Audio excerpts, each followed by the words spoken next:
des canyons, mais il y en a de très beaux chez nous.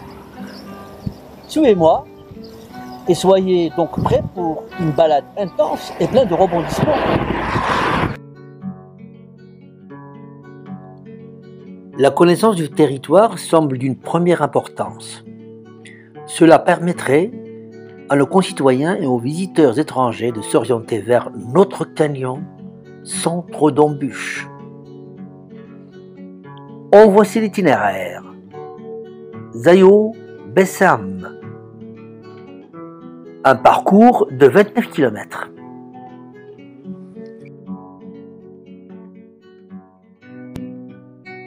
Ici, la route goudronnée se suspend. Plusieurs pistes se proposent. Mais ne vous inquiétez pas. Optez pour celle de droite.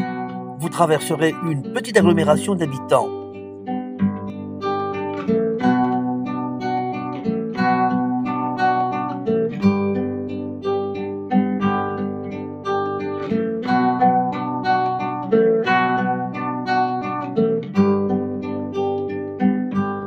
Passez sous le pont et longez le canal jusqu'à la maison du gardien du canal, où vous pouvez laisser votre véhicule en toute sécurité. Le gardien, lui aussi, pourra vous fournir d'amples informations sur les accès variés au canyon. Voilà, ça c'est le terminus.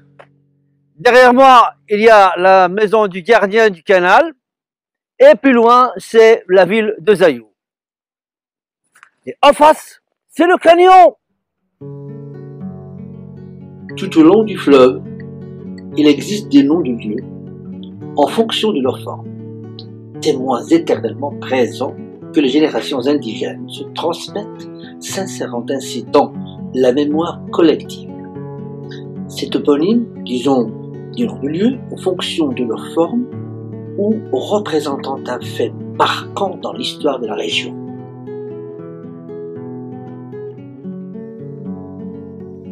Par exemple, à commencer par Oued Malek, un grand torrent, lequel, lors des crues, déverse d'énormes quantités d'eau dans la Mouya et sur lequel l'État a construit un pont long de 250 mètres, portant en son sein le canal d'irrigation de la plaine de Sebra.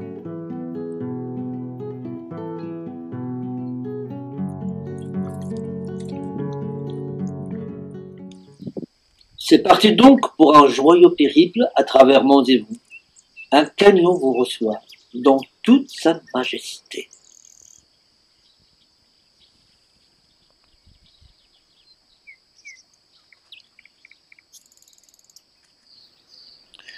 Le bâtard d'eau.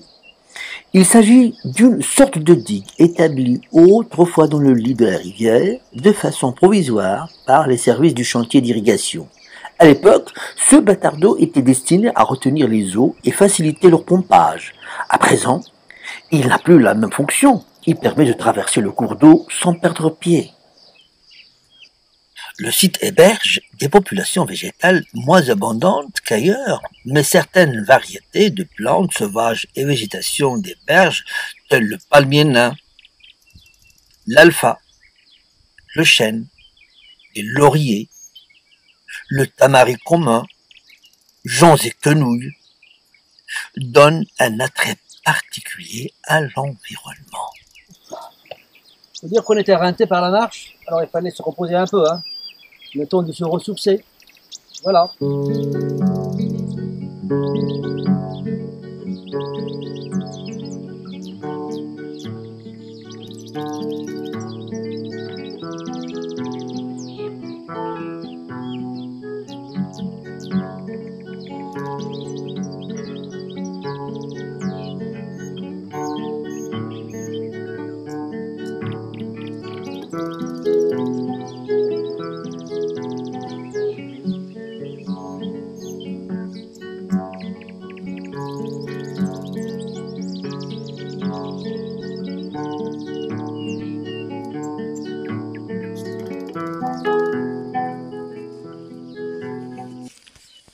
Oh, la jolie cascade! Le canal d'irrigation alimentant Trifa, région agricole dans la province de Berkane, est bréché quelque part laisse une fuite d'eau qui ruisselle, donnant naissance à cette jolie cascade et formant une véritable alliance avec ce paysage rocheux. Alors actuellement, nous nous dirigeons vers cette montagne en face pour faire découvrir ce qu'on appelle ici la grotte des pigeons. Là, c'est une plante passe-partout. Elle est très commune chez nous. C'est la lavande. C'est une plante à plusieurs vertus. Voilà.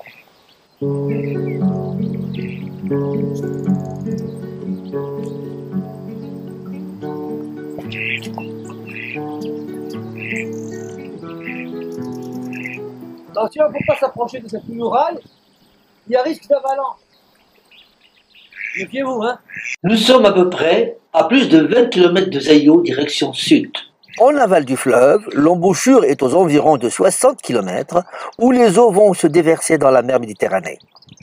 La rivière est longue de 600 km et prend sa source au Moyen et Haut Atlas. En amont, le barrage Mashra-Omadi, mis en service en 1956, et dont les eaux irriguent les plaines de Sebra et Trifa et alimentent bon nombre de villes du Rif oriental en eau potable. Et plus loin, le barrage Mohamed V, qui est un barrage poids, aménagé en 1967, autrefois appelé Klila, dont la centrale hydroélectrique alimente la province de l'Indre en électricité, demeure parmi les trésors de ce fleuve. Oh oui, le fleuve et ses flancs présentent une biodiversité très importante. La faune piscicole offre quelques variétés dont certains pêcheurs sont très friands. Anguilles, barbeaux, crevettes, crabes, mulets, et d'autres espèces importées telles le brochet, le black bass, le sandre, la perche soleil et le gardon. Au cours de son histoire, la rivière n'a pas échappé à une catastrophe écologique qui s'est produite en juillet 2011, causée par les déchets de produits toxiques émanant des bouches de la sucraphore de la ville de Zaïo. Un drame sans précédent, dont les répercussions ont été désastreuses à bien des égards. Qu'en dire de la population de la faune sauvage? La faune sauvage chemine vers l'extinction d'une année à l'autre. À dire vrai, elle a toujours été moins riche que dans le reste du pays. Les espèces endémiques telles les perdrix, les cailles, les lièvres, les huppes, les alouettes, les tourterelles et les passereaux. Des canidés, on citerait des renards et des loups, des félidés, des chats sauvages et des genettes, des rongeurs, les écureuils, des marmottes, le porc-épic et les rats des champs. Des mustélidés. On noterait des loutres que l'on rencontre de temps à autre, mais tout ce qu'il faut dire, cette population tend à la raréfaction d'une année à l'autre. Vers le début de l'hiver, des palmipèdes comprenant une bonne variété de canards sauvages, ainsi que certains oiseaux macrodactyliques comme des échassiers, foulques et poules d'eau, manifestent leur présence. Certaines d'entre elles se plaisent dans le fleuve et s'y sédentarisent. Côté rapace, la buse patue, le faucon pèlerin peuple les pics et rarement des aigles pêcheurs y donnent signe de vie. Toujours est-il que des essaims de falconiformes envahissent le site pour un moment et repartent aussitôt pour rejoindre leur pays d'origine. Comptera-t-il depuis les lézards des murs aux serpents les plus venimeux et trouvent leur gîte? La prudence est une condition sine qua non. Après le gué, on est dans un confluent. Il va falloir remonter une sorte de ruisseau qui est à l'origine un torrent sec. Cependant, les eaux qui y ruissellent sont des fuites du canal que l'on verra un peu plus loin. Les concrétions calcaires formant des terrasses étagées enfantent des mini-lacs appelés gourds. Une eau fraîche et limpide qui vous invite à faire trempette et à vous relaxer.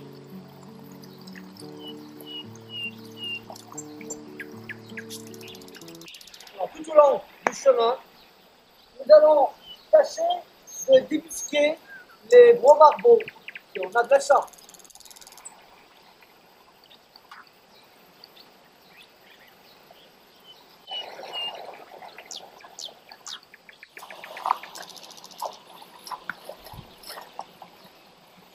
Maintenant, c'est raté, juste pour le plaisir. Hein. Cette rivière nous évoque une sorte de tourbière, un milieu précieux qui abrite des bryophytes, une variété de mousses et de fougères. Les bryologues avancent qu'il existerait plus de 25 000 espèces. Ce sont des plantes vivaces qui poussent à l'ombre aimant les terrains bien drainés. Il paraît qu'elles ne possèdent ni racines ni système vasculaire. Elles sont dotées d'un pouvoir de rétention inestimable, et c'est ce qui leur donne cette résistance à la sécheresse. En plus, elles représentent un garde-manger qui contribue à l'équilibre de l'écosystème.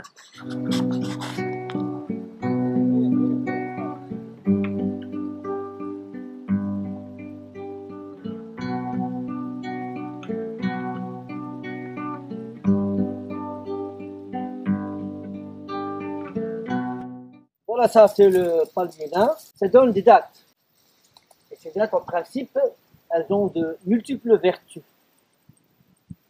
À savoir, lutter contre l'hypertrophie de la prostate. La grotte des pigeons est en face de vous, là-haut.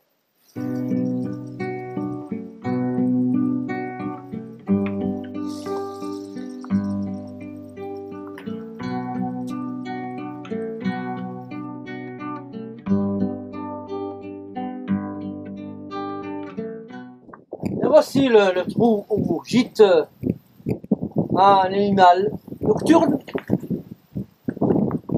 craintif, mystérieux. C'est bien le porc épic.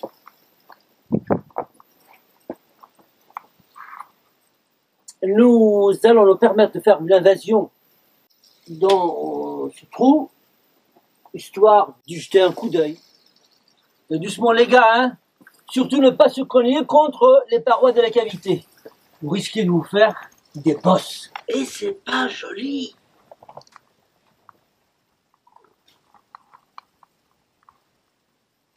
Ah tenez, j'ai trouvé.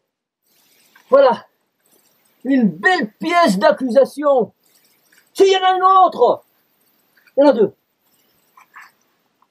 Hyper belles ces aiguilles. Oula.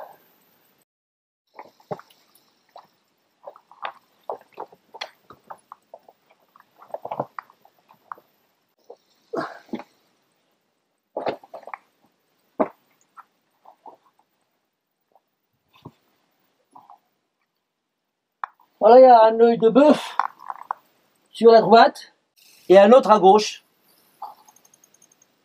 Voilà. Et c'est sûrement dans ce trou qu'il loge. Ou bien dans un autre que j'ai dû voir quelque part tout à l'heure. Le voilà.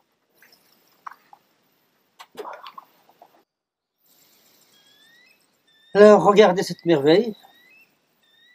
Ce sont des piquants qu'il a dû perdre ou libérer lors d'un combat lié à une parade nuptiale.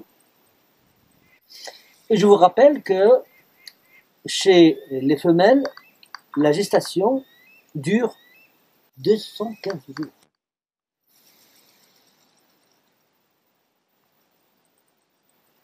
Elles sont hyper belles, hein, ces aiguilles.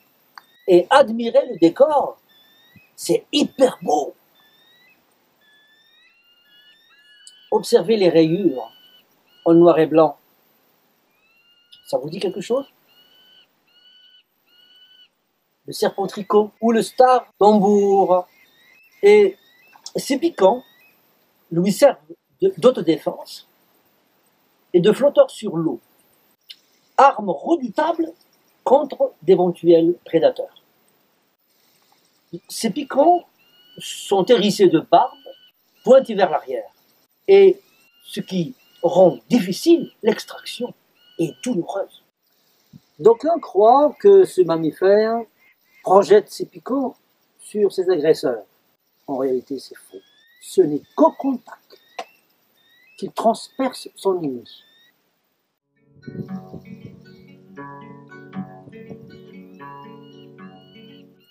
Faut dire que l'escalade n'est pas si simple que ça, hein. Attention, si vous chavirez, vous allez de droit à votre cercueil. Faites gaffe. Et surtout pour ceux qui ont le vertige, c'est déconseillé.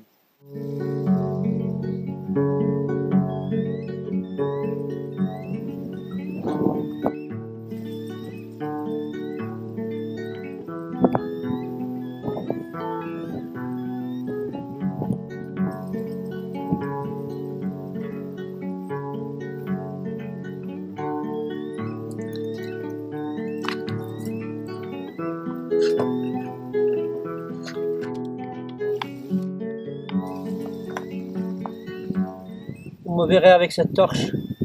Vous me prendrez pour Diogène de Sinope. Mais Diogène se servait de sa lanterne pour chercher l'homme. Moi, c'est pour éclairer l'obscurité de la grotte.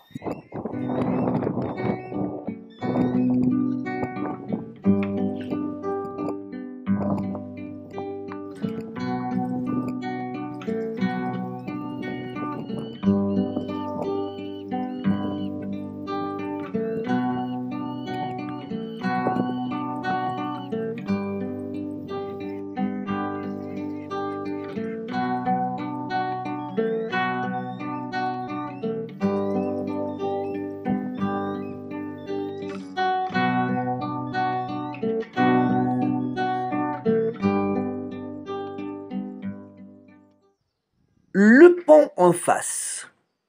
Le pont en face remplit les mêmes tâches que celui qui traverse Oued Malek. Il enferme le canal d'irrigation qui alimente la région de Berkane. En principe, il s'agirait d'un paysage karstique, une structure géomorphologique résultant de l'érosion hydrochimique et hydraulique.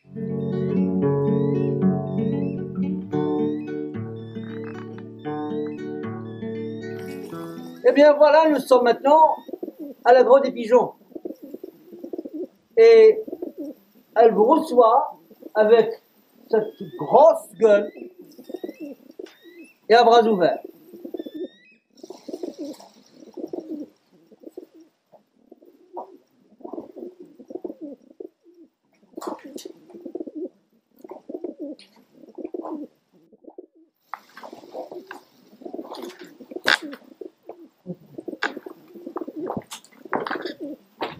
Bon voilà, on y est, on grimpe, on n'est pas des chercheurs d'or, on n'est pas non plus de grands spéléologues, mais on est des chercheurs de beauté que Dieu a mis à la disposition de l'humanité. La grotte présente quelques obstacles en premier temps. L'obscurité et quelques efforts pour se déplacer, mais bon, quand on est téméraire, rien ne nous arrête. Non mais sérieusement, vous ne pouvez pas croire. Je sais pas en fait si vous réalisez l'impression que ça fait. Et c'est ce que nous cherchons, l'émotion. Quand vous pouvez voir, pas de fossiles, aucune existence d'art pariétal, aucune trace d'occupation de Landertal. Mais le silence et l'abandon, ils sont présents. À vrai dire, c'est une grotte vierge.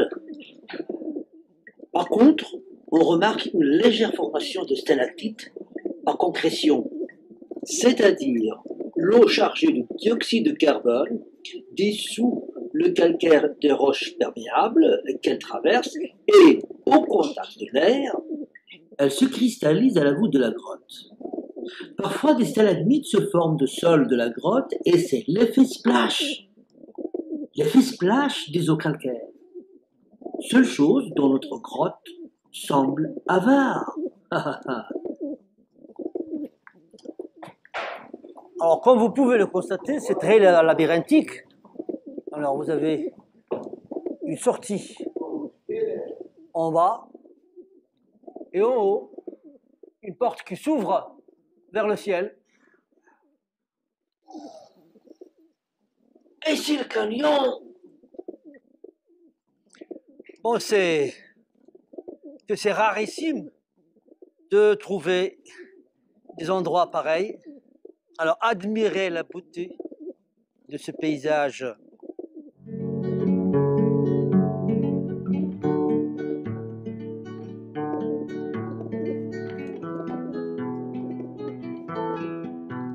Exploration terminée, les gars.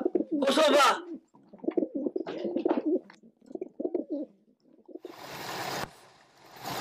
Et une baignade sera bien méritée, hein.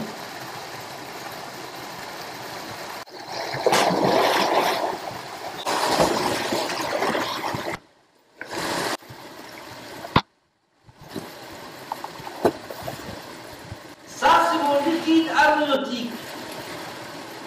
On me sort d'ici, je craverai.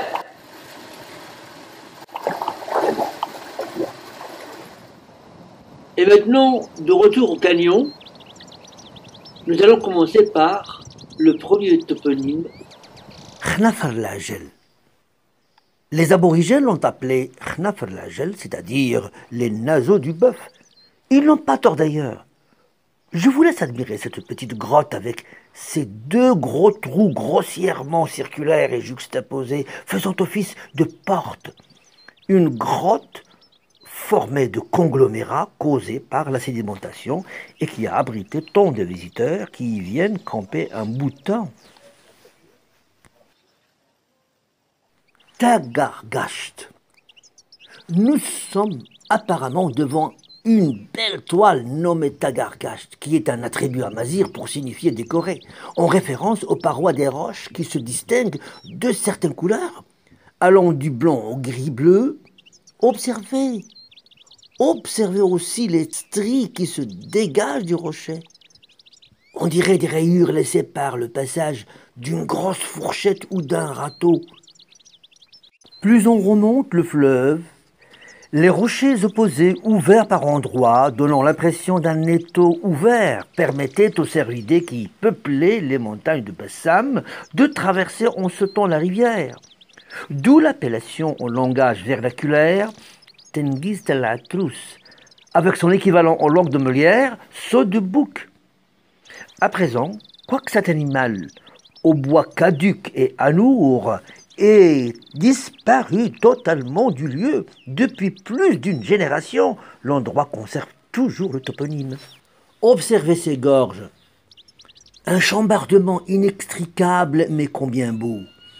D'aucuns auraient dit que ce sont les eaux qui auraient sculpté ces belles gorges en raison des intempéries.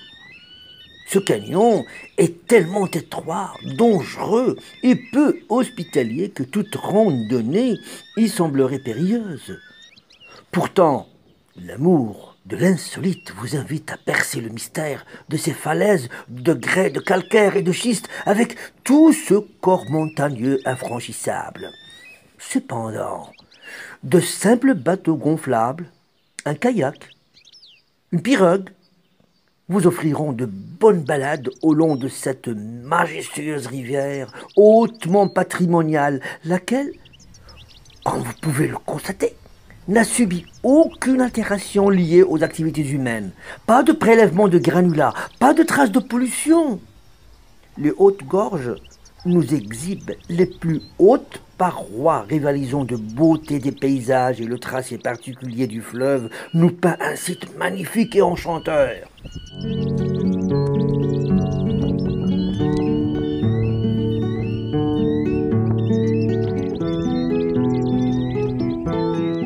En amont du canyon, il existe des crevasses d'accès un peu acrobatiques, des falaises à hauteur variable. On en distingue des plongeantes, dont les images paraissent hyper belles en contre-plongée. Personne jusqu'à présent ne s'est intéressé à l'histoire géologique de cette région pour nous dire son âge et comment ces précipices, ces failles, ces abîmes, bref, toute cette beauté chaotique s'est formée. La Terre, une planète en perpétuelle transformation, car continuellement en action. Un questionnement s'impose. Quelle en est la cause? Est-ce le fleuve qui a façonné ces rochers? Est-ce l'essayisme? Est-ce le retirement des océans d'il y a des millions d'années, comme l'expliquent les géophysiciens? Ou est-ce simplement l'une des œuvres de Dieu, comme le mentionnent les textes canoniques ou apocryphes? En tout cas, c'est un mystère géologique de très grande taille.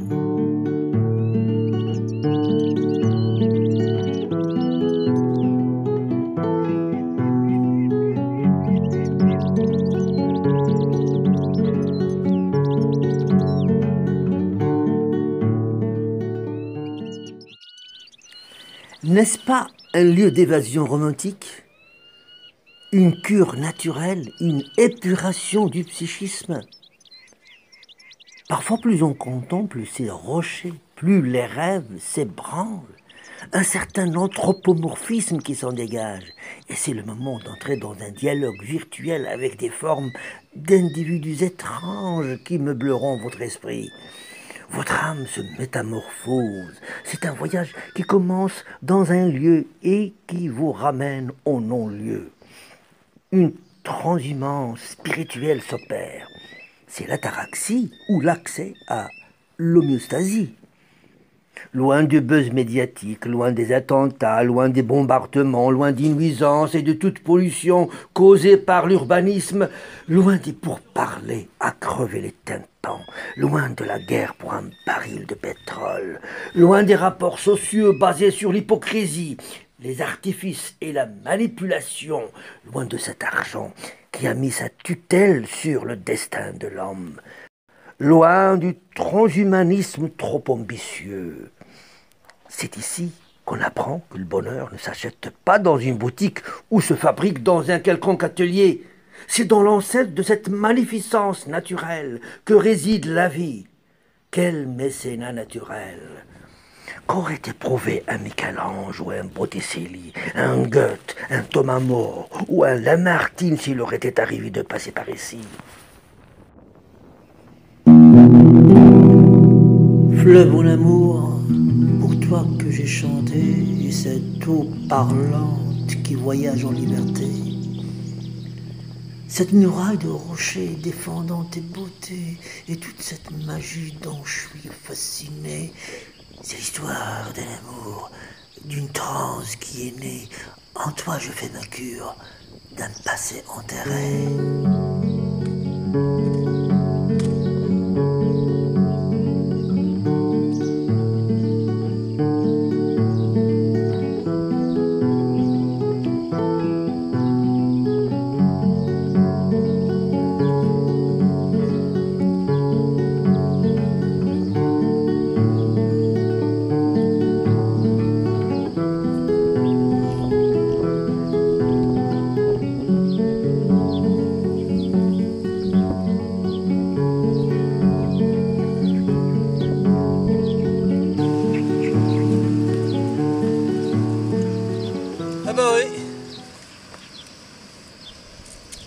Fallait ramasser du bois pour se chauffer, car la nuit, c'est pas doux en saison de printemps, hein. Et si je me sers de ça, c'est pour vous dire que je suis le dernier des cervidés.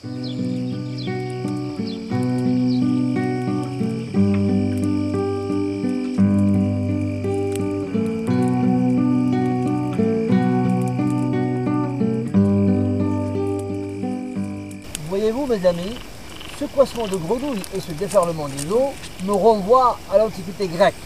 Et selon la mythologie, c'est Thétis qui aurait engendré ce magnifique fleuve. Comme les naïades des nymphes aquatiques vivent dans les eaux douces, il est fort possible que l'une d'entre elles vienne jubiler ce soir avec nous.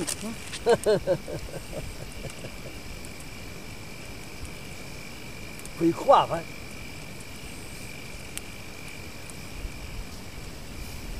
C'est presque cuit tout ça, hein. Là. J'ai de la fumée plein les yeux.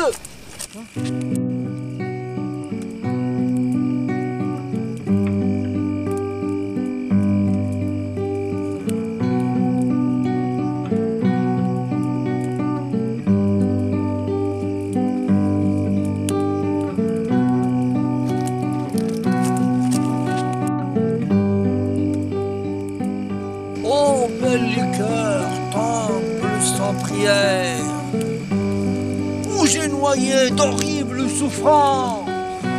Sublime beauté, reine des rivières, dont les eaux claires dictent les romances.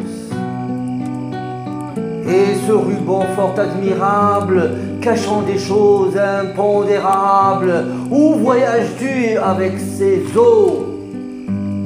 Vers quelle demeure et quel berceau? Sur tes murailles aux couleurs grises, herbes et buissons chantent sous la brise des mélodies et des adages que le soleil chaque jour propage. Et ces beautés tendent dans leurs rêves, changeant de mine toutes les saisons, dans leur filet loge des secrets dont les artistes peignent la toison.